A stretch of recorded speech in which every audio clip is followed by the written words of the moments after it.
attorneys on how best to navigate the prison system.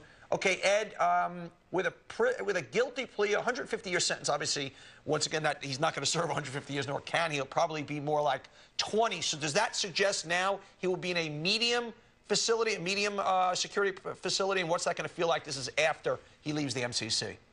Basically, I think we're still at a borderline situation here. He could either be in a medium-level security, or he could be based out of a low-security level. I think that camp is off the course for him. I think he's looking at minimum a low-security facility, probably maximum a medium-security facility, and neither of them are like a federal prison camp. So if you were going to get me ready, I'm Bernie Madoff, and let's assume he's going to go to a medium. And I call you in, or Ruth hires you, or whoever is using that funny money to hire people to help them now. What's my life going to look like? What do you tell them? Well, this is an unusual case because most white-collar people go to a federal prison camp, or usually at maximum a low-security facility. So when you're going to a medium-security facility, what we'll do is we'll present to you pictures and show you what some of these areas look like, the cell itself, meal areas. But he right now is in what they call an administrative level.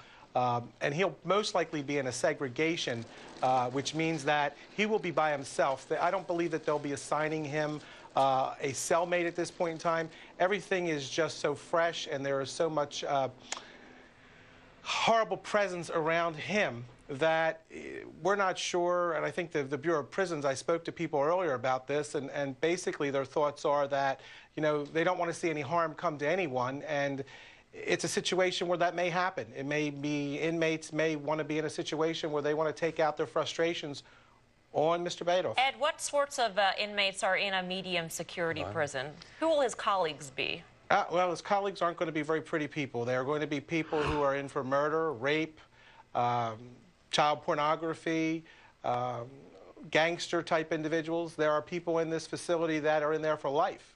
So, Ed, going on that, you have to assume that he is going to be isolated. There's no possible way they're going to, I mean, if the law states, as you said, that they have to protect him, that they are going to kind of let him be playing basketball, if you will, or rolling around with rapists and child pornographers and violent criminals. I think for the least the next 3 to 6 months, he's going to have very limited contact with the inmate population for those reasons, as well as he still has not been sentenced yet. He's got to go through a process where he's sentenced, and then after he's sentenced, there's a phase called designation, which is where you are actually, where you're going to be finally spend the rest of your time, your incarceration location. So he's going to be designated. That's going to take a minimum of 4 to 6 weeks as well. So during that time, I believe he's going to be fairly segregated. He may get an hour a day out into what they call a cage area, right, where you actually get some freedom, but very limited. And in the prison hierarchy, in the system, you know, I'm sure inmates, they rank each other based on the crimes they've committed.